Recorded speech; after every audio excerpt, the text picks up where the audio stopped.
ආයුබෝවන්. ඔන්න ටීචර් අදත් ආවා ලස්සන කතාවක් අරගෙන.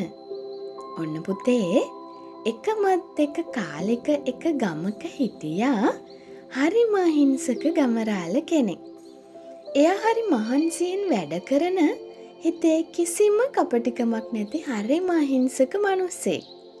දවසක් මේ ගමරාල උදේම කැලෑපාරේ ඇවිදගෙන යද්දී මීදුමෙන් වැහුණු එක ලොකු නුග ගහක් මුල තිබිලා හරිම අමුතු දෙයක් දැක්කා.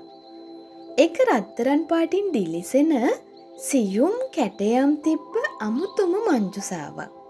ගමරාල ඒක අතට ගත්තා විතරයි ඒක ඇතුලෙන් හරිම මිහිරි සංගීතයක් ඇහෙන්න ගත්තා. ගමරාල පුදුම වෙලා හිතුවා අනේ මේක නම් දෙවියෝ මගේ තනිකමට දුන්න තෑග්ගක් වෙන්න ඇති කියලා. ගමරාල මේ මංජුසාවත් තුරුළු කරගෙන සතුටෙන් එද්දී ඒ පාරෙම ආපු ගමේ හිටපු කපටි මිනිස්සෙක් හම්බුණා.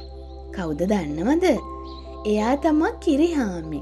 මෙයා මේක දැකලා කිරිහාමිට තේරුණා බැලූ බැල්මටම මේක හරිම වටින දෙයක් කියලා. එයා හිතුවා මේ මෝඩ ගමරාලට මොකටද මේ වගේ වස්තුවක්? මම මේක රවට්ටලා මගේ කරගන්න ඕනේ කියලා. කිරිහාමි ගමරාල ළඟට ඇවිත් කිව්වා ගමරාලෝ ඔය පරණ පෙට්ටිය ඇතුලේ අසුබ දෙයක් තියෙන්නත් පුළුවන්. ඕක ඔයා ළඟ තියාගත්තොත් මුළු ගමටම කරදරයක් වෙයි. ඕක මට දෙන්න. මම මේක ආරක්ෂිත තැනකට දාන්නම් කියලා කිව්වා. ඒත් ගමරාල බය වුණේ නැහැ.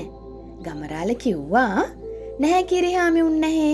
මේ මංජුසාවෙන් ඇහෙන්නේ හරිම මිහිරි සංගීතයක්. අසුබ දේවලින් මේ වගේ ලස්සන සද්ද එන්නේ නැහැනේ. මේක මම තියාගන්නම් කියලා ගමරාල කිව්වා. ඊට පස්සේ කිරිහාමි මොකද දන්නවද කළේ? කිරිහාමි බලෙන් මේක උදුරගෙන දුවන්න හදද්දී මංජුසාවේ රහස් පියනක් ඇරිලා ඒක ඇතුලේ තිබුණු කැටයම් කළ පුංචි ලී කුරුල්ලෙක් එළියට ආවා. ඒකේ රත්තරන්වත් මැණික්වත් නෑ කියලා දැක්කම කිරිහාමිට ඒක ඕන උනේ නැහැ. එයා මූණත් ඇඹුල් කරන් එතනින් යන්න ගියා. ඒ වෙලාවේ අපේ ගමරාල මොකද දන්නවද කළේ?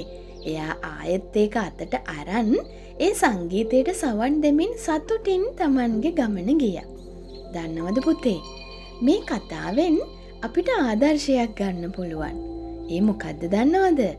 ජීවිතේ අපිට හම්බෙන ලොකු ලොකු වස්තු වලට වඩා අපේ හිතට සැබෑ සතුටක් දෙන පුංචි දෙයක් උනත් ගොඩක් වටිනවා කියන එක.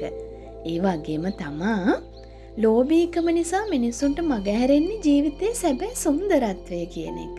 එහෙනම් ටීචර් ගිහිල්ලා එන්නම් ලස්සන කතාවක් අරගෙන.